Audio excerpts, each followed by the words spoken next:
Welcome to Citrin Cooperman's Corner Chats. I'm Peter Katz of Westfair Communications, publisher of the business journals, westfaironline.com, News at Noon, and other electronic newsletters to keep you fully informed. And on this edition, we'll be chatting with Anthony Harrypersad, a partner at Citrin Cooperman, who provides audit and business consulting services to his many clients. Anthony's clients range from family-owned businesses in the middle market to large businesses with global operations in a variety of industries, including real estate, technology, private equity investment funds, and manufacturing and distribution. And we'll be examining Citrin Cooperman's new 2024 Manufacturing and Distribution Pulse Survey Report. Welcome, Anthony. Thanks, Peter. Thank you for the introduction. And Anthony, let's plunge right in because the new 2024 Manufacturing and Distribution Pulse Survey Report is out. Tell us a little bit about it. What is the idea behind these periodic Pulse Survey reports that Citrin Cooperman puts out? Sure, absolutely, Peter. So Citrin Cooperman has an annual manufacturing and distribution survey now. This is our 5th edition, and we survey companies in the manufacturing and distribution industry on various categories on performance, keys to success, things that these CEOs, CFOs, C-suite level individuals are thinking about and how to operate their business. And the idea behind this survey is to provide some data to our clients, to the industry as a whole, on what these companies are doing. And our survey covers a pretty wide swath of businesses in manufacturing and distribution. It's about 200 individual companies that are surveyed, and the range is anywhere from $10 million in revenues all the way up to $1 billion in revenues, with global operations in various states. So that fits in right with most of my manufacturing and distribution clients here at Citrin. My range is probably about the same. It's around $10 million on the lower end and just shy of $1 billion on the higher end, with global operations in various states. So it fits right in with most of my client base, which is about 70% manufacturing and distribution at this point.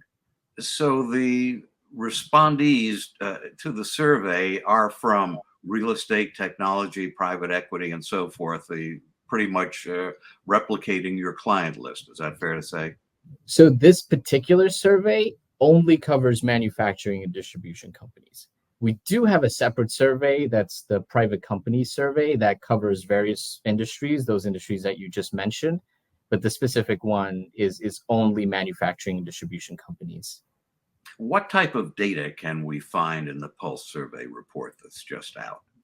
Sure. So you're going to find what companies are using for key performance indicators. You're going to find what their performance was like over the last year, meaning probably calendar year 2023 performance. You're also going to see in the survey, what are companies thinking about for their future? What does their growth look like? What are some of their challenges? What are they most concerned about? And how are they going to overcome those challenges and obstacles? Overall, do you find that the responses that come in have a positive outlook for the future? I think it generally is a positive outlook for the future, but there are some key economic conditions that certainly pose threats and obstacles to companies performing well in the future. 2023 overall was a very good year for manufacturing distribution companies. I think overall, over 90% of the companies that responded in our survey had increased revenues and EBITDA over 2022, which is incredible to think about. That's a huge number, over 90%. So with that, and given the performance over the last several years, this is 4 years in a row now of EBITDA and revenue growth. So the question is, can this growth continue? And what are the obstacles standing in front of these companies that would prevent them from achieving growth in EBITDA and revenues?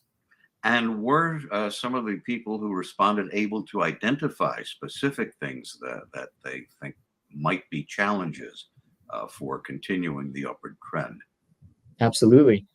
I think the top two are definitely the high cost of capital, with interest rates being what they are right now, and inflation. And that actually flipped from last year's survey. I think last year's survey, definitely inflation was top of mind as some of the key challenges. And it continues to be a challenge for companies in manufacturing and distribution industry. Well, of course, those are very important issues in the economy overall, and certainly the Federal Reserve keeps everyone guessing as to just what they might do, whether they actually will cut interest rates. Was there any sense of optimism on the part of the people who responded to the survey in terms of whether they do see evidence that the Fed actually is going to start cutting interest rates, that inflation actually is going to get down to the 2% that the Fed wants to achieve? I think that's a great question. It's a tough one, but I think if you analyze the survey results a little bit deeply, and it takes a little bit of reading between the lines, but there's a portion of the survey where we're asking, what are companies expecting to do over the next 3 years? And in that section, I think the top result was 51% of the companies are going to spend money on capital investments. There's launching new products, entering new markets, M&A activity. I think all of those activities are high capital intensive activities. So there probably is some optimism built into the survey responses that the Fed rate is going to come down at some point over the next 3 years. Or I don't think the responses would be that high. 51% thinking of significant capital outlay. If interest rates were going to stay where they are or continue going up, I don't think that response would be that high. So I do think there is some optimism that there is an expectation of rate decreases coming to effect in the next 3 years. Were there other things that figured into the calculation of whether it'll be optimistic or pessimistic for the future? So labor costs, for example, especially in larger companies that may have union contracts coming up for renegotiation. Transportation costs, whether the supply chains are going to start flowing smoothly once again. Sure. So I'll start with your last topic there, supply chains. So supply chain continues to be something that companies are going to worry about. I think largely in 2023, supply chains have stabilized for the most part, but there is the worry that what is the next thing that stops supply chain in its tracks and causes massive disruptions across the industry. So it's definitely top of mind for executives to be paying attention to. And in terms of costs, yeah, 2023 costs were up pretty much across the board. Material costs, transportation costs, costs to just store your inventory are up. Costs for employees are up significantly. I think it's over 80% of the survey responses were cost of employees are up. Whether it's substantially or just a little bit, it was definitely up. So companies have to manage that and navigate their internal expectations on where costs are going. The other side of that is, and it's evident in the responses to the survey, 70% of companies were able to pass on price increases to their end customers. And that's a huge number, 70%. So that means there is demand in the market, and those prices that they're setting are acceptable in the market right now. Now, whether that continues into the future, tough to say. There's going to come a point where the pricing increases is not appreciated on the customer end, and they either stop buying or buy less. Yeah, so we haven't hit that point yet. We haven't hit the point of pushback, is what I hear you saying, but that's a possibility for the future. What about to what extent are the corporate operators looking at the possibility of tax cuts? We hear a lot of talk, especially recently, about the possibility of a new administration cutting the tax rates for corporations. On the other hand, we hear the current administration talking about wanting to raise tax rates. To what extent is there concern about that as reflected in the survey? Sure. I think in an election year, it's almost impossible to predict what the government's going to end up doing in regards to taxes. I think companies just need to stay as agile as possible for any potential changes in tax regulations. And the way you do that is really having the best technology available to you to be able to stay agile. And this is going back to a topic we just spoke about in passing costs on. But 70% was able to pass costs on. If you break down that number a little bit further, 15% of those respondents were passing price increases along on a monthly basis. That's a pretty agile business to do that on a monthly basis. Most of my clients were doing it quarterly throughout 2023 if there were significant cost increases. But that being able to be that agile is something that businesses really need to focus on. And technology is the key to staying agile here. So Well, the same thing would apply for taxes. if these companies were passing on their cost increases to their customers, they have to be customers of other businesses, which probably are doing the same thing to them.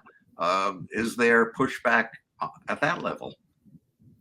We haven't seen that pushback at that level yet. And generally, whether it's business to business or business to customer, our companies, whether it's in the survey or my client base, they've increased their prices to match the increased costs that they've had to cover.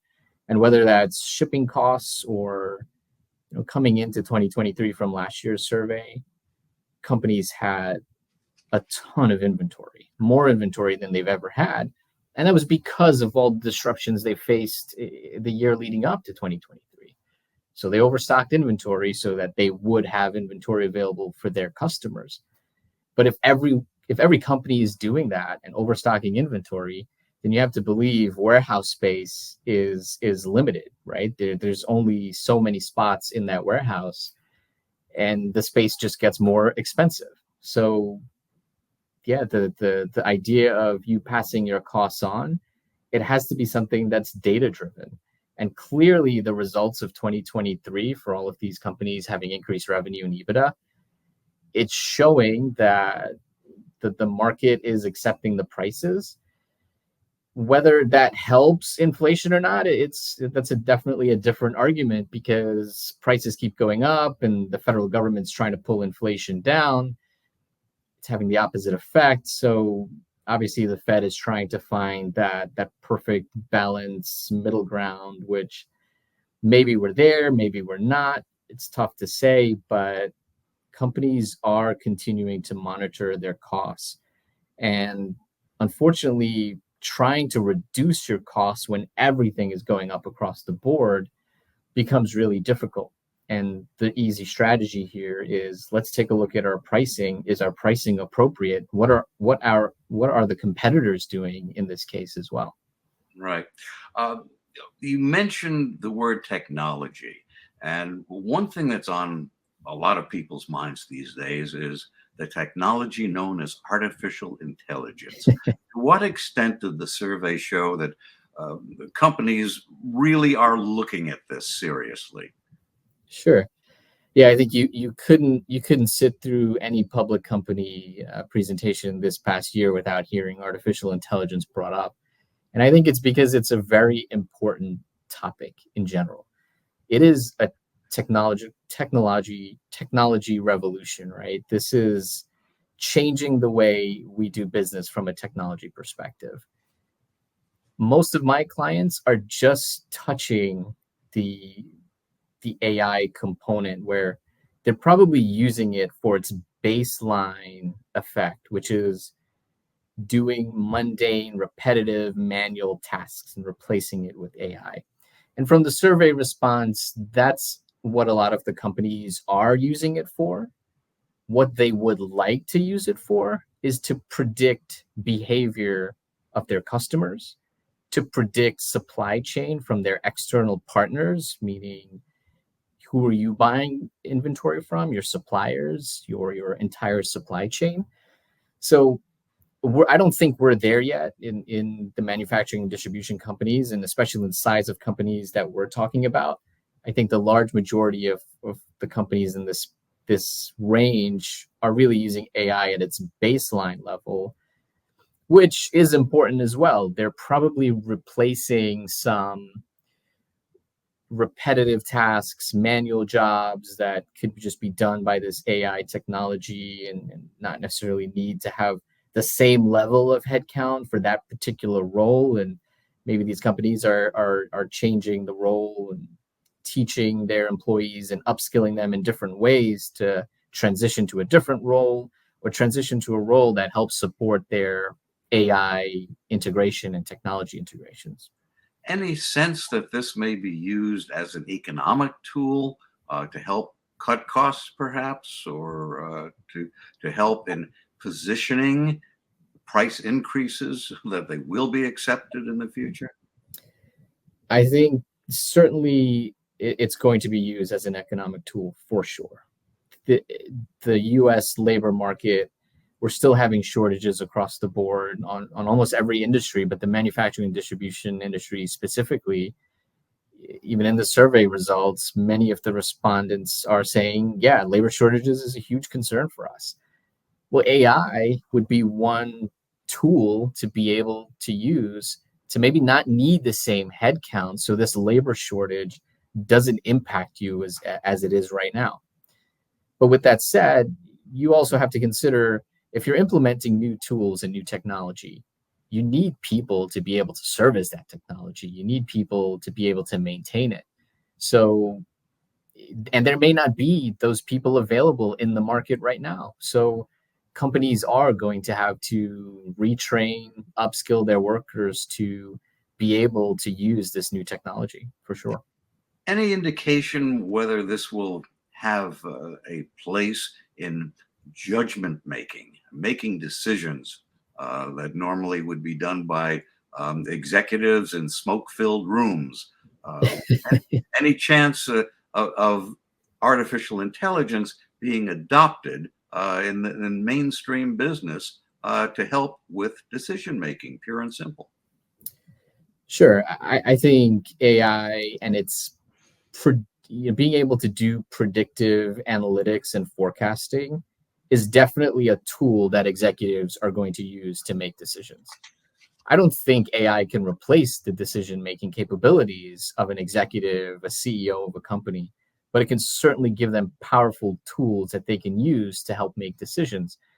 If you're using AI for predictive balance sheets, predictive cash flows, you can key in inputs into that sort of predictive forecast. Like what if these three obstacles are in front of us over the next year? What's our performance going to be like potentially? What if there are these three opportunities available to us as well? How does that weigh in on this? So it's definitely going to be an important decision making tool, but I don't think it's going to replace the decision making, especially if for executives. There is a possibility that AI can replace decision making on, maybe some lower level customer service type roles potentially, but certainly not at the level of making important business decisions to drive the future of a business. You mentioned a lot about the economy, the pressures, the cost increases, and so forth. Did the survey provide any clue as to precisely how they are managing this? What kind of thought process goes in to deciding whether you're going to raise your prices, deciding whether the costs have gotten so high that you have to start either shopping for other suppliers or maybe even look at your staffing levels and consider making cuts? Sure. I think you hit the nail right on the head there, right? So you could increase prices all day long, but eventually you're going to hit a point where there's pushback to that price and you can't go any further. And I think CEOs definitely know that. They can't just infinitely increase prices. So they certainly are looking at ways for them to reduce costs. And one of the ways, and the survey does get into this, is, are they looking at where their suppliers are located? Are the suppliers close enough to the end customers so you potentially reduce your fulfillment time, lead time, also shipping costs? Do you have enough suppliers available to you? So if you're getting the same product from various suppliers, you could potentially have better pricing with various suppliers versus if you're getting all your product from one supplier, you certainly are going to be impacted by any price increases that they have. And if you have such a significant concentration, you probably have to just accept it. There's not a lot you can do. You can obviously try to renegotiate. And I think that's really another important metric here that the survey did get into as well. Are executives renegotiating contracts, whether it's supply contracts, shipping contracts, storage contracts for warehouses and inventory? That's an important part to play here because you have to be able to control costs in your business, and you have to find ways to do that. Another one that came up in the survey is, I believe, a third of the companies are thinking or are in the process of doing reshoring some of their manufacturing into the United States. And all of these things companies are doing have their challenges, right? Reshoring, you have challenges of the US labor market, the cost of it, and the lack thereof as well, the shortage of the US labor supply. There's also, if you're looking at diversifying your suppliers, are you getting the same quality of product from the new suppliers that you're going to? Is it going to cause you issues in the long run with your customer service where you're selling things to your customers that are not the same quality before? So each one of these things have to be analyzed individually for your business and understanding what makes sense for your particular business. If I'm not a client of Citrin Cooperman, and I want to see this survey, is that something I can see? And if so, how would I go about getting hold of a copy? Yeah, absolutely. It is public, so you could access this survey from our website. It's also posted on our LinkedIn page, and you can go in, click in from our LinkedIn page to gain access to it. And the only thing you have to do is enter an email address, and the survey will be emailed to you in a PDF copy. Obviously, if there's anyone out there that's trying to get a copy of it, and for some reason it's not coming through, feel free to reach out to me. And I'm on LinkedIn. You can reach out to me directly from the website as well. Happy to make sure that anyone that wants to see the survey has access to it. Now, if I have, let's say, a very small business, am I going to find anything useful in the survey, or is it just out of my range? Oh, absolutely not. I think any business can benefit from seeing this survey and comparing it to what they're doing for their business. Because remember, we're looking at companies of all sizes here. And obviously, when we're talking about things like AI and advanced technology, it's probably some of the larger companies that are exploring those things because they have the balance sheets to support that. But that doesn't mean smaller companies just sit on the sideline and let these larger companies just completely obliterate them. Smaller companies, you definitely have ways to expand your technology. Looking at when was the last time you updated your ERP system? Does your ERP system allow you to bolt on more advanced technologies as they come up? So in our survey, I think there's at least 1 in every 3 companies may not have upgraded their ERP system in the last 5 years. Now, ERP systems have definitely advanced quite a lot in the last 5 years, but what's advanced more are these bolt-on boundary systems that you can attach to an ERP system that'll get you the predictive analytics, the use of AI, and those things. If your ERP system is too old, they might not be able to be integrated into your current system. So thinking about exploring a better ERP system is something that smaller companies can certainly do. Also, just staying updated in their industry and what companies their size in the industry are doing. So I'm sure all executives, they go to different conferences and they're all talking to each other. So learning what your peers are doing in terms of AI can certainly help you understand what decisions you need to make for your business. But to answer your question, companies of all sizes can certainly benefit from looking at this data. It is data, so it needs to be interpreted. You have to look at it in the context of your business and your products and what you're selling to make sense of it, to see where do you fit in. You might only be able to pull one or two things that are useful to you in this survey, but it definitely has something for manufacturing and distribution companies of all sizes. Now, when you got the responses back, especially in the optimism that seems to be in some quarters for the future anyway, were there specific things that they had planned? Was there any indication that that some companies had actually committed to taking certain steps over the next couple of years based upon this feeling of optimism? Sure. I think it's hard to say whether they've committed to certain steps or not, but they're certainly thinking about what the next steps are in terms of their future growth and dealing with the challenges that are ahead. Whether it's their optimism in capital outlays or acquiring another business, it's clearly in their plans to want to do those things. And 3 years is a long timeline. So they're certainly building in, well, rates are probably going to come down. The economy might look slightly different than it looks right now, but these are the things that we want to do in the horizon. So companies that are looking, especially if you're looking to acquire another company, you can't just wait 2 years and then just say, all right, let's do it. You have to be continually looking at companies and acquisition candidates that are out there. So if they're looking to do that in the next 3 years, chances are they're probably already out there looking, trying to find that next acquisition, that next opportunity for expansion. Now, when you do these reports, is it possible to compare one year to another and find useful trends? Is that something that you do internally, or can someone just get hold of some back issues, let's say, of the reports and see where things were back then and where they are now for comparison? Sure. Yeah, throughout the survey, there are definitely points where we talk about differences between certain metrics for 2023 versus 2022.